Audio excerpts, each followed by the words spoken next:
दोस्तों मैंने ये नया सेगमेंट स्टार्ट किया जहां मैं आपको वन पीस की कवर स्टोरी बताऊंगा। दोस्तों कवर स्टोरी एक शॉर्ट स्टोरी होती है जिसे वन पीस के हर चैप्टर के कवर पर दिखाया जाता है और वो सिर्फ चैप्टर के कवर तक ही सीमित रहती है। ऐसी बहुत सारी शॉर्ट स्टोरीज है वन पीस की अलग अलग चैप्टर्स की, जिसके बारे में हम आगे चलकर बात करते रहेंगे। और सबसे पहले अगर आप वो सब मिस नहीं करना चाहते तो मेरे चैनल को सब्सक्राइब कर देना, क्योंकि मैं वन पीस और बाकी एनिमे से जुड़ी थियरीज, एक्सप्लेनेशंस और रिव्यूज लाता रहता हूँ। और अगर आपको ये वीडियो पसंद आती है तो लाइक कर देना ताकि मुझे मोटिवेशन मिलती रहे। तो चलो आओ यार, शुरू करते हैं।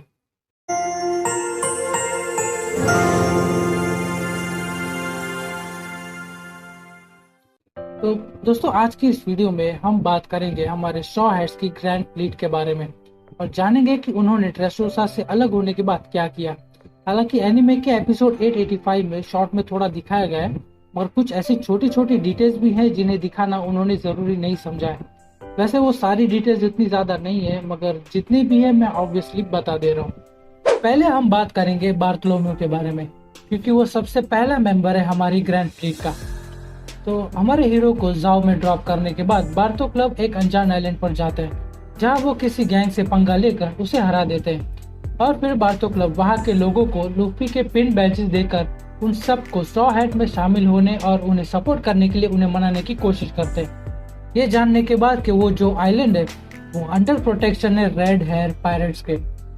फिर बार्थोलोम्यू और गाम्बिया अपनी भावनाओं में बहकर अपनी डेयरिंग का मुजाहरा करते हुए रेड हेयर पायरेट्स के फ्लैग को जला देते हैं। हापो नेवी के घर वापसी के बाद साय अपनी एंगेजमेंट यूहोलिसा से तोड़ देता है। एंगेजमेंट टूटने से नाराज हुई यूहोलिसा डॉन साय को धो देती है, और वही दूसरी तरफ यूहोलिसा के पिता डॉन साय के इस फैसले को लेकर डॉन चिंजाओ को खरी खोटी सुनाने लगता है। फिर हमें पता चलता है कि यूहोलिसा की इससे पहले 25 बार शादियां हो चुकी हैं, और जब डॉन साय की इंजरी ठीक हो जाती है तब डॉन साय और बेबी फाई आपस में शादी कर लेते हैं। ड्रेसरोसा से निकलकर ईडियो, ब्लू गिल्ली, जीत और अब्दुल्ला और उनकी पलटन किसी डेजर्टेड आइलैंड पर पहुंचते हैं, उस शिप में जो उन्हें ओलंबस ने उन्हें दी थी। वहां पहुंचकर लॉन्ग आर्म और लॉन्ग लेग ट्राइब के बीच की फाइट को इंटरप्ट करते हैं, जो हजारों सालों से चली आ रही फाइट का हिस्सा थी। फिर वो लोग वहां पर सड़ रही किसी पुरानी शिप के पार्ट्स को यूज करके एक नई शिप बनाते हैं। फिर वो लॉन्ग आर्म और लॉन्ग ट्राइब के अपने पुराने क्रू को पीछे छोड़कर आगे अपने सफर पर निकल पड़ते हैं और अपने नए क्रू का नामकरण करते हैं। उन्होंने अपने पायरेट क्रू को नाम दिया ईडियो पायरेट्स। टोंटा कॉप्स डिसाइड करते हैं कि वो पायरेट्स बनेंगे अंडर द कमांडर ऑफ लियो।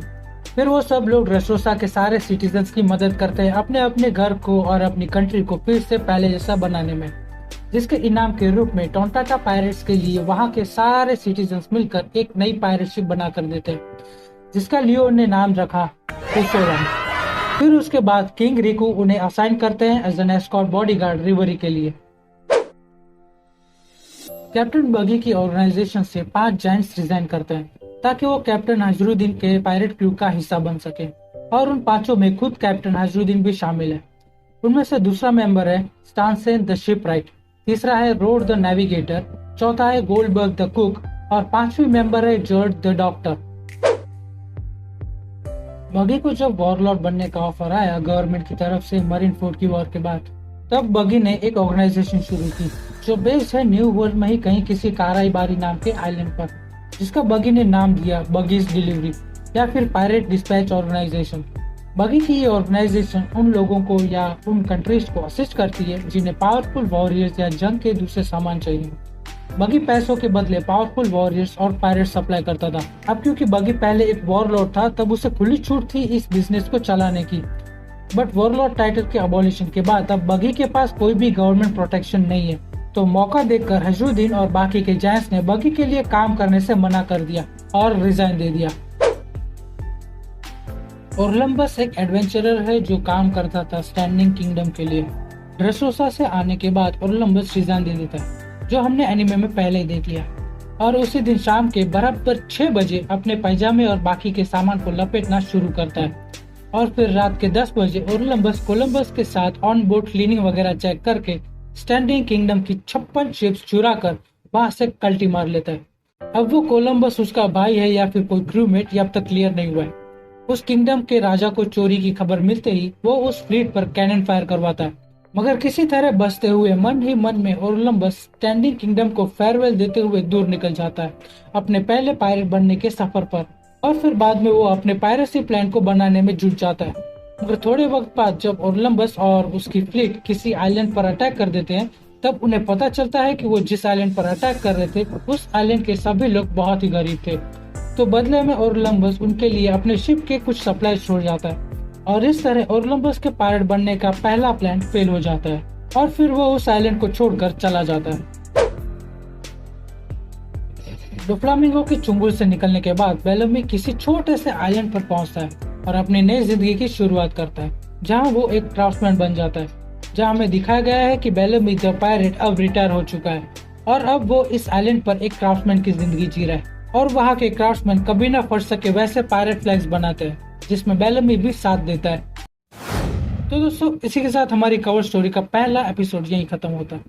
अगर आपके पास कोई सजेशन है नेक्स्ट वीडियो या फिर नेक्स्ट एनिमे के लिए तो कमेंट कर देना ताकि मुझे पता चल सके। तो दोस्तों, आज के लिए बस इतना ही। मिलूंगा अब मैं आपको नेक्स्ट वीडियो में, तब तक के लिए सायोनारा।